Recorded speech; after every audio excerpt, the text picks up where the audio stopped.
সারা দেশে বেড়েছে শীতের তীব্রতা, বইছে উত্তরের হিমেল হাওয়া। আবহাওয়া অফিস বলছে ডিসেম্বরের শেষ দিকে আসতে পারে শৈত্যপ্রবাহ।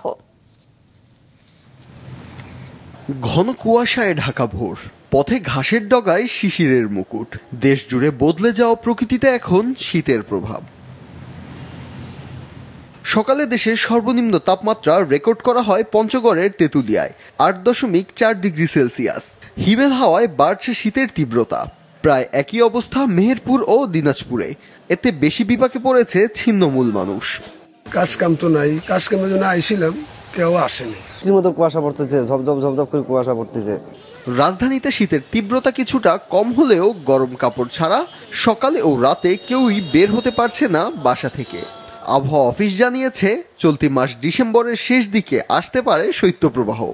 আজকের যে আবহাওয়ার কন্ডিশন আছে, মৃদু আকারে শৈত্যপ্রবাহ এটা চলছে। বিশেষ করে পঞ্চগড়, রাজশাহী, চুয়াডাঙ্গা এইসব জায়গায় তাপমাত্রা 10 নিচে নেমে গেছে। 2-3 দিন তাপমাত্রা একটু বাড়বে। বাড়ার পরে যে সপ্তাহখানি পরে যে আবার তাপমাত্রা কমা শুরু হবে। শীতের তীব্রতা বাড়ার সাথে সাথে সারা দেশেই চাহিদা বাড়ছে গরম কাপড়ের। ফুটপাত থেকে শুরু করে নামি দামি শপিং মলেও শীতের পোশাকের পসরা বসেছে। কেনা বেচাও ভালো। আমাদের জন্য শীতের পোশাক সুন্দর সুন্দর, যেমন প্লাজো, জামা, শীতেরই পোশাক কিনতে। হুডি অ্যান্ড সোয়েটার এগুলা হচ্ছে গিয়ে এখন একটু বেশি দরকার, পরে হাত মোজা এগুলা কিনেছি। কালকে যে পরিমাণ শীত ছিল কিন্তু আজকে ওই পরিমাণ শীত নেই, এর জন্য বেচা কিনি কালকার থেকে আজকে একটু কম। ক্রেতারা বলছেন গতবারের চেয়ে প্রতিটি পোশাকের দাম বেড়েছে প্রায় দ্বিগুণ। তবে বিক্রেতারা জানান পাইকারিতে দাম বাড়তি থাকায় তারা বিক্রি করছেন বেশি দামে।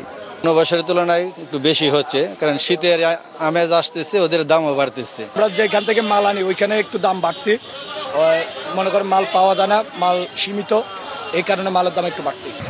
এদিকে ঘন কুয়াশার কারণে গতকাল মাঝরাত থেকে সকাল 8টা পর্যন্ত বন্ধ ছিল পাটুরিয়া, দৌলতিয়া ও আরিচা কাজিরহাট রুটে ফেরি চলাচল। ফাহিয়ান হামিম, মাছরাঙ্গা সংবাদ, ঢাকা।